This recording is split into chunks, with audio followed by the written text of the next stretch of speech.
I didn't understand why my husband had never gone to register our marriage until the moment I saw the marriage certificate between him and his younger sister Emily. Only then did I realize the real reason Mark had always refused to make our marriage official. I went mad and demanded an explanation. Emily covered her face and gasped, refusing to say a word, while Mark said impatiently, "Don't make it sound so ugly. Emily and I aren't related by blood. And besides, you and I never registered our marriage. To be exact, you're the other woman here." Their children, those ungrateful brats, rolled their eyes at me and snapped, "That's enough. You were never good enough for our dad anyway. They're legally married. Because of you, they couldn't live openly. They're the real victims, not you." Those words hit me like knives. My chest ached, and my heart condition flared up, but not a single one of them came to help me. When I opened my eyes again, I heard Mark's voice once more, saying again that we wouldn't register or hold a proper wedding. This time I grabbed a broom and drove the two of them out of the house, then turned around and went next door. Looking at the man standing there, I asked quietly, "Does our engagement still count?" My soon-to-be sister-in-law and close friend Emily gently took my hand and said, "Whether you two register or not, doesn't matter at all. In my heart, you'll always be my only sister-in-law. In my brother's heart, you'll always be his one true love. Isn't that enough? Besides, you already held the banquet. Everyone around here knows you two are married. People call you the college student's wife. That sounds grand enough, doesn't it? Why bother with a marriage certificate?" Mark sat off to the side, looking visibly annoyed, but both he and Emily had the same expectant look in their eyes. They were just waiting for me to nod. Seeing this familiar scene, I froze. Wait, wasn't I dead? I turned stiffly toward the mirror beside me. The reflection staring back wasn't the bent, wrinkled woman in her 50s that I remembered. It was a young woman barely in her 20s. In that instant, I understood. I had been reborn. In my previous life, it was because of Emily's soft-spoken persuasion that I agreed not to register the marriage. After a small banquet, I foolishly became Mark's wife. After marrying him, I supported him through college, then later used my money to send Emily to school as well. I took care of the two of them like a maid, and even gave birth to a pair of outstanding children for Mark. But 30 years later, I finally learned the truth. Mark and Emily weren't blood siblings at all. They only pretended to be brother and sister in public. Behind closed doors, they were legally married. I had devoted my entire life to them, and in the end, I became the mistress, the other woman, and was literally driven to death by rage. The thought of it filled me with such hatred that I wanted to grab the kitchen knife I had just bought and chop the two of them into pieces. But I forced myself to calm down. First, it wasn't easy being reborn. Second, I couldn't win against the two of them anyway. So I pulled my hand out of Emily's grasp, let out a cold laugh, and said, "Fine, then we won't register." Emily and Mark looked at each other. But before either of them could speak, I sneered again and added, "Anyway, it's not like I have to marry into your family."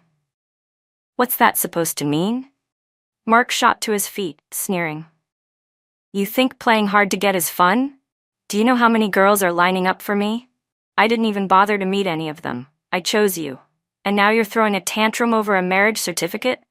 Let me tell you something, Claire. Look at yourself, an orphan. A college guy like me being willing to marry you is me doing you a favor, not the other way around."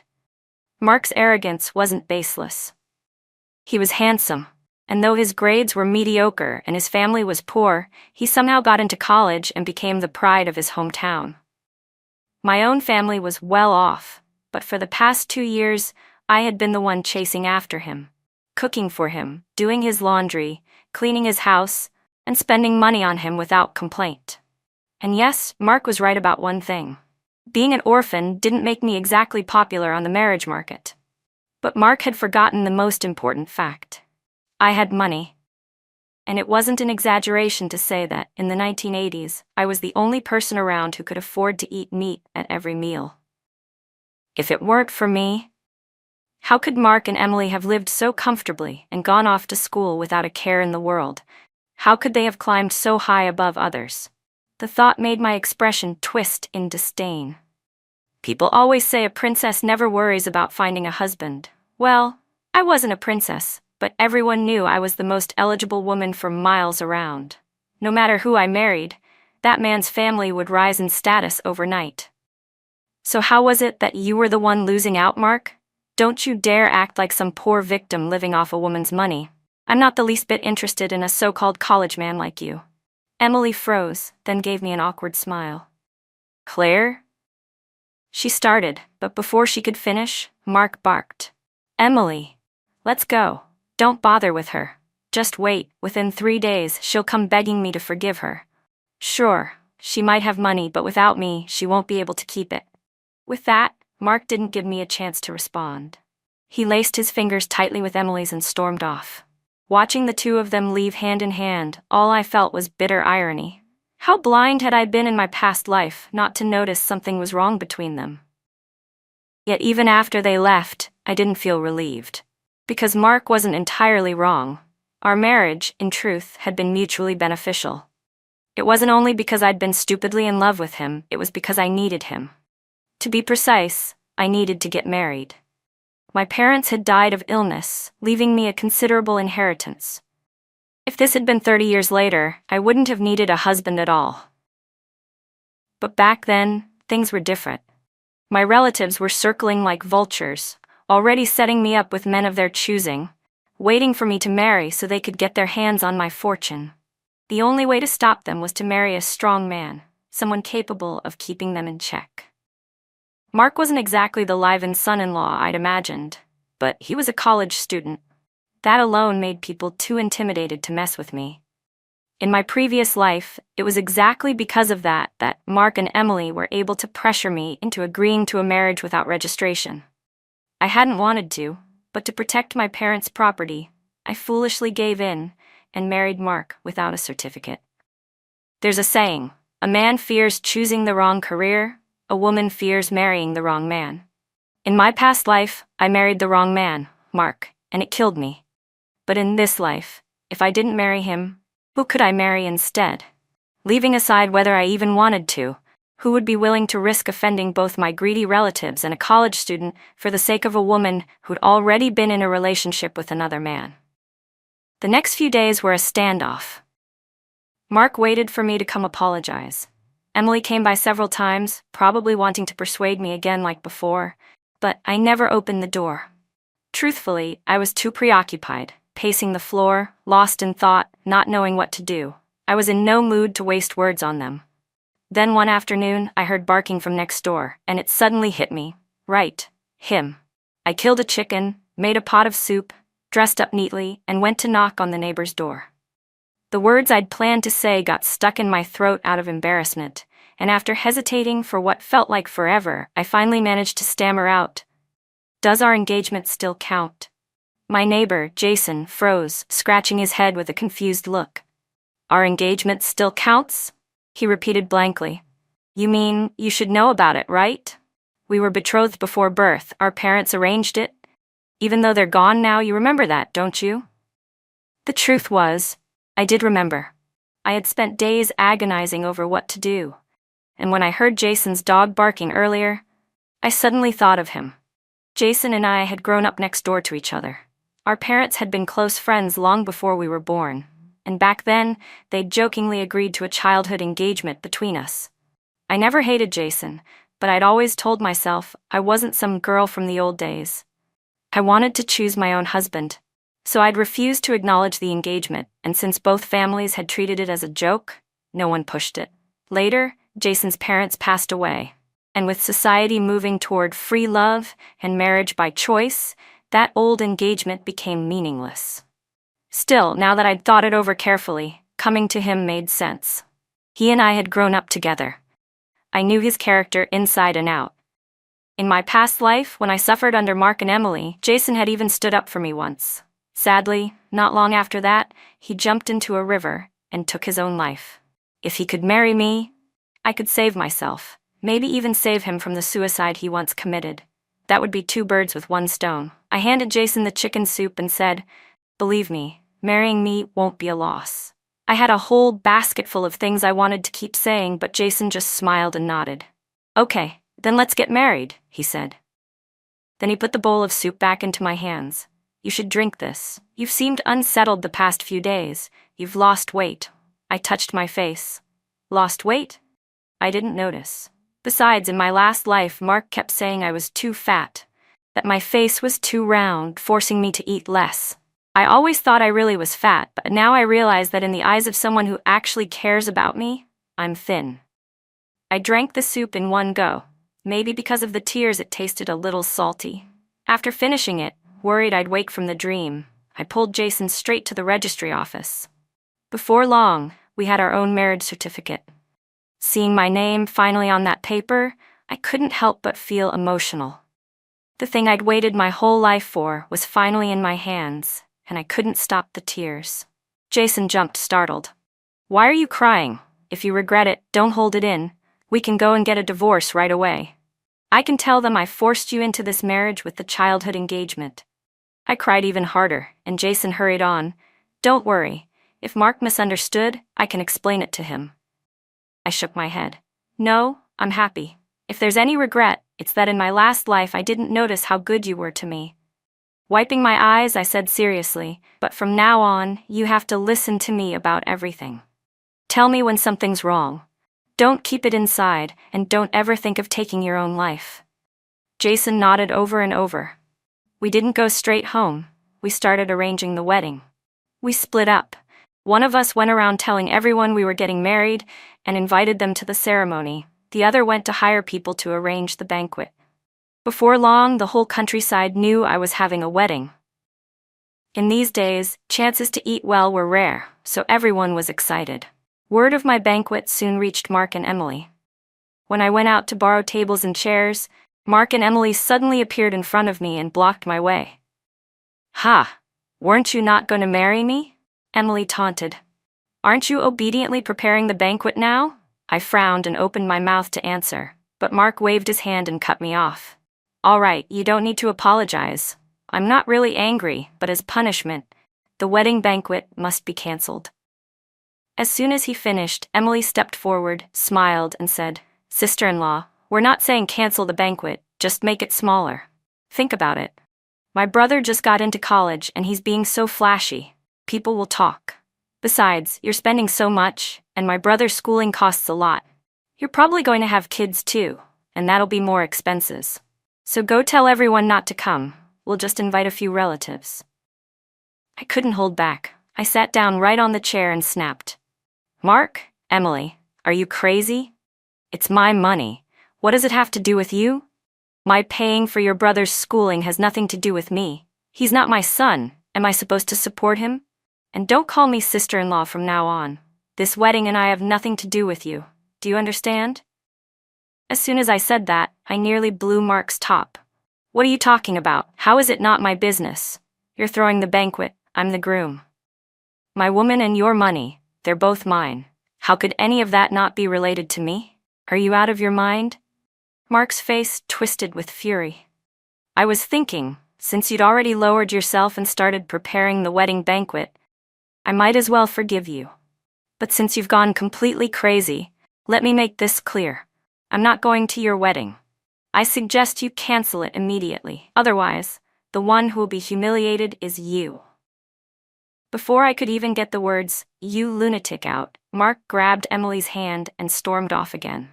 After that day, he didn't come looking for me anymore.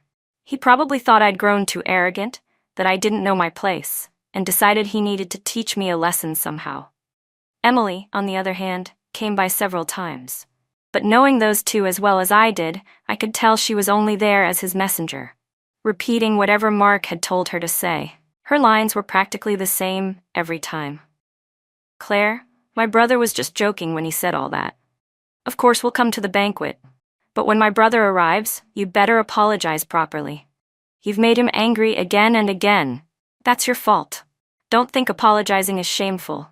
Once you marry him, you'll be the wife of a college student. Everyone will envy you. Oh, and by the way, the new semester's about to start. You should hurry and give my brother his tuition money. You two can argue all you want, but you're getting married soon. Don't let it delay his studies." Each time, I explained to Emily as clearly as I could, but she never believed me. She thought I was lying to trick Mark into registering the marriage. I was busy preparing for the banquet anyway, so after refusing to hand over any money, I stopped entertaining her visits altogether. Emily seemed worried at first, but when she saw the red lanterns I'd ordered, with the characters Zhang and Chen printed on them, she assumed I was bluffing and stopped coming by. Soon, the wedding day arrived. Guests from all over the surrounding villages came to celebrate. If I hadn't had the wall between my courtyard and Jason's torn down, we wouldn't have had enough room for everyone. Halfway through the banquet, Mark and Emily finally appeared, long after everything had started. When Mark saw that the guests were already eating and drinking, he nearly exploded. Standing at the gate, he shouted, "Claire, are you insane? How could you start without me?" The guests were stunned. Whispers rippled through the crowd. "Why's he here? Didn't they break up? Why would he show up at her wedding? Something's off." "It's weird. Why would the bride wait for her ex to start the feast?" another said. "Look at him. He's even wearing red. Don't tell me he's here to crash the wedding." "You know what? He actually does look like a groom." Hearing the murmurs, Mark finally seemed to realize that this banquet wasn't for his wedding. He looked up and saw me and Jason, both dressed in wedding clothes, making a toast to our guests. His face went pale, then flushed with anger. "Claire, what the hell is this supposed to mean? I said I wasn't coming to the banquet, and you go and marry someone else in my place? Are you out of your mind?" Emily looked terrified. "Claire, come here right now. If you keep this up, my brother's really gonna get angry and I won't be able to help you." I frowned and said coldly, "Mark, look carefully. No one's replacing you. I'm marrying Jason. And don't give me that look. You're the one who said you wouldn't marry me, that you wanted to break up. You and I have nothing to do with each other anymore. Who I marry is none of your business." "Impossible," Mark roared, grabbing my hand like a madman. "How could you marry him? You loved me so much. We'd already picked a wedding date. How could you just turn around and marry someone else?" Jason immediately shoved Mark away and stepped in front of me protectively. "If you two came here to drink and celebrate," he said firmly, "then please, sit down." "If you two came here just to make a scene," Jason said sharply, his tone colder than I'd ever heard before, "then turn around and leave. I won't see you out." It was the first time I'd ever seen him lose his temper. In front of me, Jason had always been gentle and patient. He had never once raised his voice, let alone gotten angry. Mark, though visibly startled, still refused to back down. Standing stiffly to the side, he said, "Claire, I know I was wrong. Stop this nonsense. Come here and get him out of here. You and I are the real couple." I knew Mark could be arrogant, but I never imagined his confidence would reach this level. Even when everything was already final, he still thought I was pretending to marry someone else just to make him jealous. He actually believed that if he apologized, I would forgive him and go back to marrying him as if nothing had happened. Completely delusional. I ignored him. Instead, I went inside and came back out holding the marriage certificate Jason and I had just received. I didn't hand it to Mark, I gave it to the village chief. "Please take a look," I said. "Confirm for everyone that Jason and I are legally married. Tell us, what's wrong with us holding a wedding banquet?" The village chief examined the certificate, then walked over to Mark and said, "Mark, Claire and Jason really are husband and wife now. They even had a prior engagement arranged between their families. Even if you like her, you can't act like this. A real man doesn't behave so shamelessly." The onlookers chimed in immediately. "Yeah, just leave already. You're only embarrassing yourself." Mark stumbled a few steps backward, staring straight at me. "Claire, you really want me to leave?" he asked. I shook my head. His eyes lit up instantly and Emily even sighed in relief. "I knew you wouldn't," she started to say, but I cut her off. "You can leave," I said coolly, "but that outfit you're wearing, I remember making it for you. I don't think you deserve to wear something I made, so take it off. I'll let Lucky wear it instead." "Lucky?" Mark repeated, confused for a moment, until my dog barked twice from the yard, tail wagging. Mark's face darkened instantly, and I could see the fury flash in his eyes. He finally realized I was mocking him, telling him he wasn't even as good as a dog. "Claire, you've gone too far," he hissed. I snorted. "What's wrong? You're a college man. Don't tell me you plan to keep my clothes." Mark was so furious he nearly fainted. His hands trembled as he tore off the red wedding clothes and threw them on the ground. "You'll regret this," he spat through gritted teeth before staggering away. Emily hesitated for a moment, then hurried after him. With those two gone, no one else tried to cause trouble, and the wedding banquet continued smoothly. That night, Jason took a quilt and said he'd sleep outside, but I stopped him. "You've been so good to me," I said softly. "Yes, I did date Mark before, but that's all in the past. We're married now, so you don't need to sleep separately." He still looked uncertain, probably thinking I'd only married him out of anger and would regret it later. Holding the quilt, he didn't move. I frowned. "What's wrong? If you won't stay here with me, does that mean you didn't marry me sincerely? Or that you're planning to divorce me already?" Jason shook his head quickly, stuffed the quilt back into the cabinet, and closed the door. That night, he was gentle. So gentle that I barely felt any pain. It was nothing like my wedding night in the last life.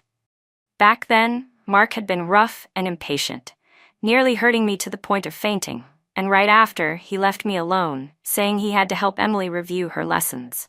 I didn't even get angry at the time. Instead, like a fool, I got up despite the pain to cook them a late-night snack. Thinking about it now, I could have slapped myself. Not only was this wedding night different, but my married life afterward was too. Jason and I had no parents, which meant I didn't have to live like before. Waking up early to serve my in-laws, Mark and Emily. I could sleep until the sun was high and wake to the smell of breakfast that Jason had made for me. After living two lives, I finally understood what happiness felt like. This kind of life was something I had never even dared to dream of. But while Jason and I lived sweetly and peacefully, Mark's household was filled with tension and gloom.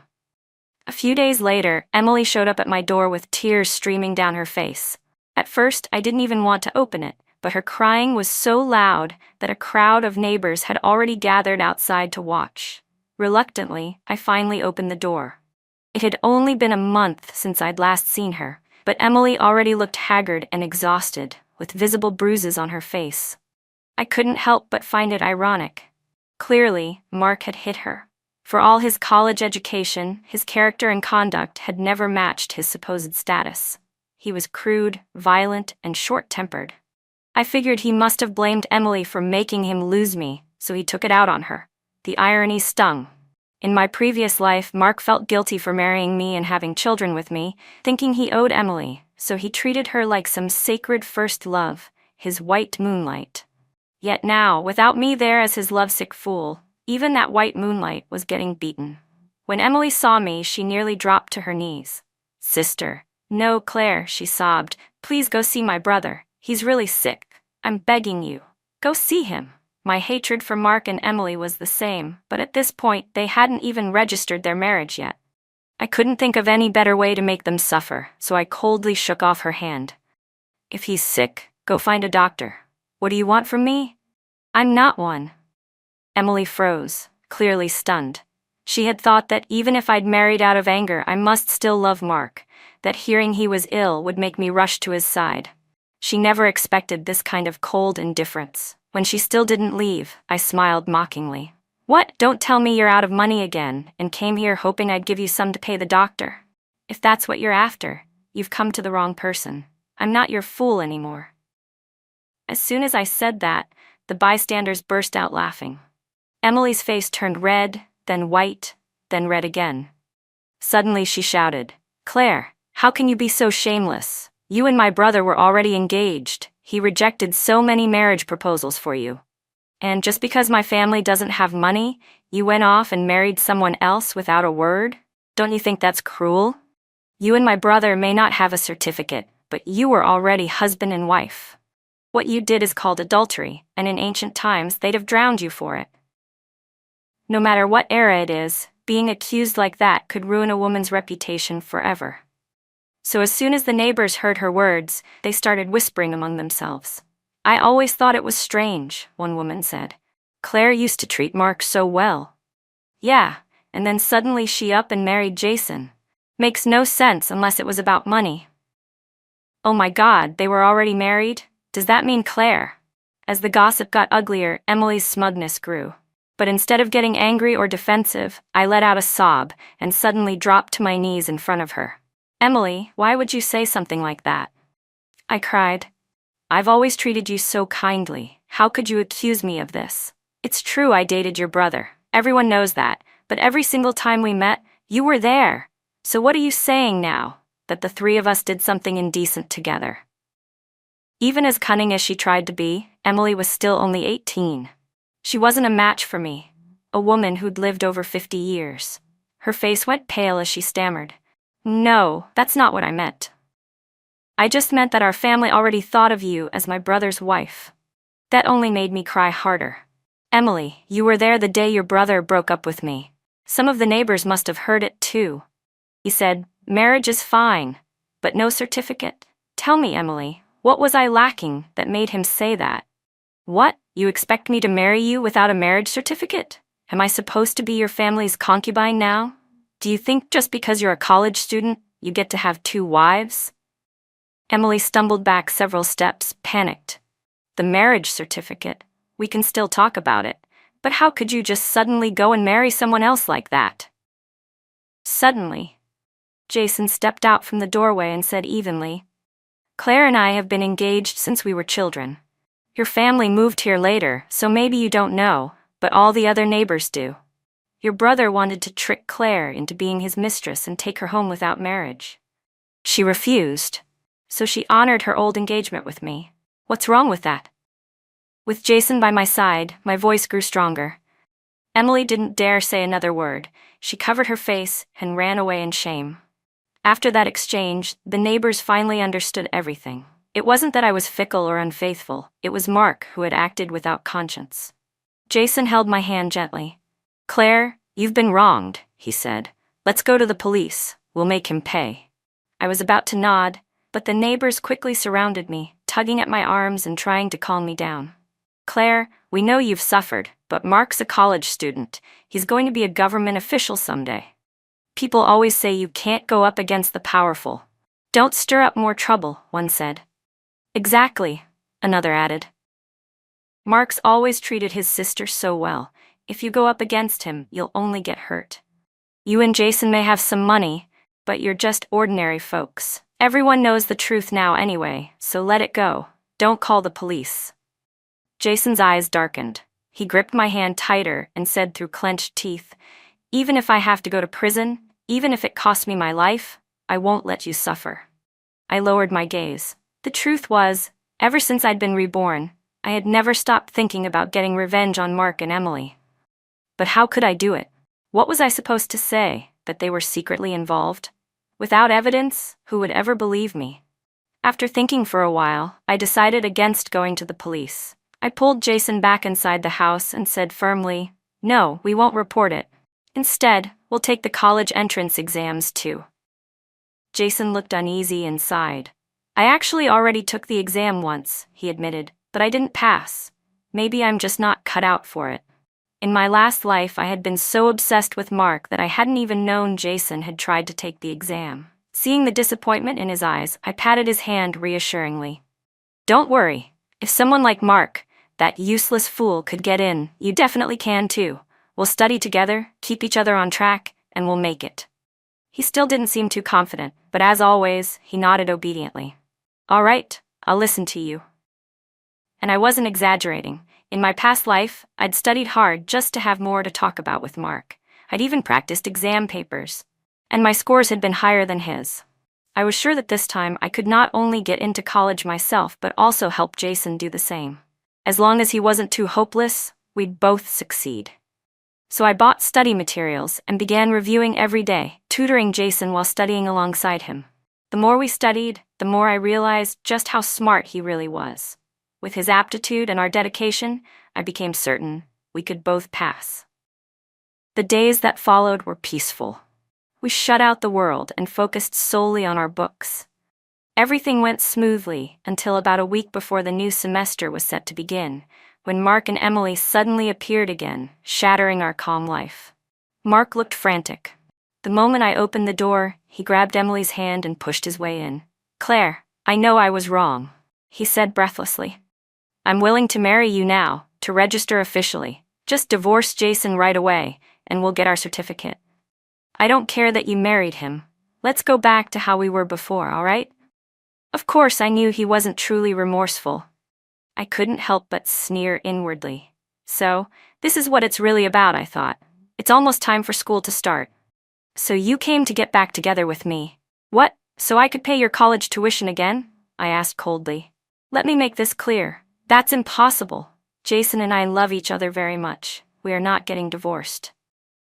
When I finished speaking, I opened the door wide. Get out. Don't make me say it twice. But Mark and Emily didn't leave.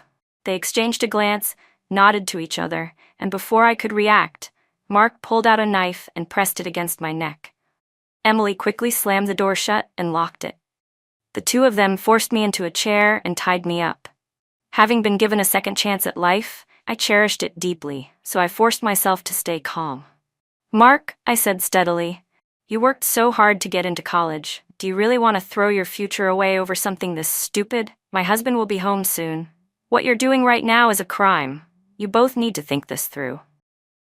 Emily let out a cold, mocking laugh. Don't pretend. We saw Jason leave on his bike before we came. He was heading somewhere important. He's not coming back anytime soon. Mark frowned at her. Enough talking. Let's just get this over with. A chill ran down my spine. What do you want? If it's money. But Mark cut me off. He unbuckled his belt and sneered. Money? I don't want your money. I want you. Once I sleep with you, I'll tell everyone you seduced me. They'll believe me, a college student, not some fickle woman who jumps from man to man. When Jason comes back, even if he loves you, he'll still divorce you. Then I'll marry you, and everything you have will belong to me. You'll work to support me through school and serve me for the rest of your life. Serve him for the rest of my life. The words stabbed through me like knives. Images of my previous life, years of humiliation and pain flashed before my eyes like a film reel. No. Not again. Not ever again. I thrashed wildly, screaming for help. Help, somebody. Before I could finish, Emily clamped her hand over my mouth. Hurry up, brother, she hissed. I struggled, kicking and twisting, but they held me down tightly. I couldn't make a sound. Just when I thought it was over, the front door burst open with a loud crash. Jason stormed in, grabbed Mark by the collar, and hurled him into the wall. The sound of the door being kicked in drew the attention of several neighbors, who began to gather outside. Jason tore off his jacket and draped it over my shoulders. His voice softened as he whispered, It's okay now. It's over. Hearing his voice, steady and familiar, my trembling finally eased, but my clothes were disheveled and panic surged again. What if he misunderstood? I didn't. I blurted. You came just in time. Nothing happened. Jason cut me off gently. I believe you, he said firmly. And even if something had happened, it wouldn't change anything. I only care that you're safe. I don't blame you. This is my fault for not protecting you. Mark, groaning in pain, didn't dare say a word. He wasn't Jason's match, not physically, not morally. And now, with so many witnesses watching, he could do nothing. Emily knew it too. She rushed to help him up, trying to slip out quietly. But the neighbors, now realizing what had happened, blocked their way. Someone shouted to call the village chief. Let him handle this. When the chief arrived, Mark straightened his shoulders, trying to regain his arrogance. Claire invited me here. He declared loudly. We were having an affair. Adultery isn't a crime. Get out of the way. I'm a college student. Emily nodded furiously, backing him up. That's right. Claire called us over. She said she missed my brother. It was her idea. We didn't do anything illegal. Before she could finish, the village chief cut her off sharply. He pointed to the knife on the floor and the rope lying beside the chair. She invited you and told you to bring a knife and tie her up? What kind of nonsense is that? And if this was some affair, what's her sister-in-law doing here? Do you take us all for fools? Bookmark. Mark, you're the first college student our county's ever had. We all had such high hopes for you, and this is how you repay us? The village chief said bitterly. Jason had already calmed me down and now stepped forward to face the chief. You've seen what happened, he said firmly. He broke into our house illegally and tried to assault my wife. We have to report this to the police. Even if it costs me everything I have, I'll make sure justice is done. The moment Mark heard the word police, he snapped completely. "No, no, you can't call the police," he screamed, and without warning he grabbed the heavy metal weight from the nearby scale and swung it at Jason's head. I screamed, "Watch out!" But it was too late. Jason collapsed instantly, limp as a rag doll, and for a moment I thought my soul had left my body. But I forced myself not to panic. I fought to stay calm as the village chief, and I rushed Jason to the hospital. Thankfully, fate still seemed to be on our side. Though Jason lost a lot of blood, the doctors said it was only a mild concussion. He was unconscious for several days, but finally, he opened his eyes. I burst into tears, sobbing uncontrollably. To comfort me, he smiled weakly and said, "You know, while I was out, I kept dreaming. They were strange dreams, funny even, but you have to promise not to get mad when I tell you." I stopped crying and sniffled. "What kind of dreams?" Jason thought for a moment. "In my dream, you weren't my wife. You were pregnant, working in the fields early in the morning. You were so thin it broke my heart, but your belly was huge. I couldn't stand it and tried to help you, but it only made your husband yell at you." I froze. That wasn't a dream. That was my past life. I quickly asked, "And then, what else did you dream?" Seeing that I wasn't upset, Jason went on. "The rest is kind of blurry, but I remember being really angry. I went to find your husband. I think he'd taken something from me. I wanted him to give it back, but he refused. Then he hit me over the head and threw me into the river." He gave a faint laugh. "Maybe what he took was you. Maybe I was trying to get you back." My stomach churned violently. Could it be that in my previous life, Jason hadn't taken his own life at all? That Mark had murdered him? The thought chilled me to the core, but I said nothing. Instead, I excused myself to make him some food and fled from the hospital. I didn't go home. I went straight to the police station to find Mark. The moment he saw me, he collapsed to his knees, sobbing. "I was wrong. I was wrong. I don't want anything anymore. Just please forgive me. Claire, it wasn't my fault, it was Emily's. It was her idea, she pushed me to do it. It's all her fault. Please, talk to them for me. I'll owe you forever. When I graduate from college, I'll make it up to you, I swear." I ignored his pathetic begging and asked sharply, "Tell me the truth. Was that college admission letter you got actually Jason's?" The color drained from his face, and after a moment of trembling, he confessed. It turned out Jason was the one who had really been accepted to college. Emily had helped Mark steal his admission notice. When Jason took the exam again the next year, he discovered the truth and confronted Mark, who then murdered him to keep the secret. The truth hit me like a storm. So that was what really happened in my last life. Thankfully, this time, it wasn't too late. 2 weeks later, Jason recovered enough to be discharged from the hospital. He didn't remember a word about the dreams he'd told me before, and was shocked when I told him that Mark had stolen his admission letter, and that he had been sentenced to death for multiple crimes, including attempted assault. I nodded and added, "Yes," and Emily was sentenced to 30 years for aiding and abetting him. The verdict's already been issued. They were so terrified in custody that they confessed everything, even that they were never really siblings. They'd been living as husband and wife in secret all along.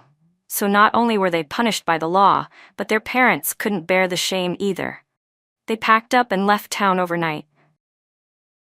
Jason was still in disbelief, but I hadn't expected much else. He was too honest and kind to react with anger. I simply placed the college admission letter in his hands. It wasn't until he held it, realizing it was truly his, that he came back to his senses.